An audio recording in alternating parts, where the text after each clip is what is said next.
做掀盖子，屁股翘高，头不要太低。好，来5、6，右边先走，1、2、3、4、5、6，换边，2、2、3、4、5、6、7、8。所以，当我们这边往下掉的时候，你的膝盖会往外旋，然后再回来，再往外旋，再回来。对，那要小心，你膝盖出去的时候，你的肩膀不能跟着动，肩膀不能动，肩膀是维持不变气力。走，1停，2、3、4、5、6，左边也是一样，膝盖往外回，膝盖往外回。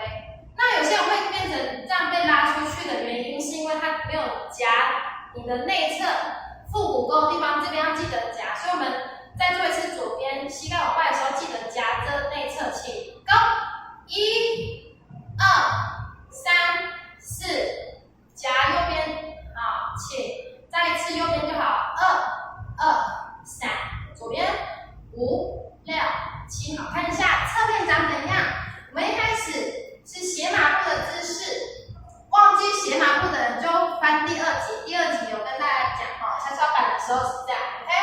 好，回来，斜马步准备好之后，先做右边掉下去，6起，走右边掉，左边不动，回，再一次右边掉，回换左边下，1、2、3、4、5、6、7，好，我们最后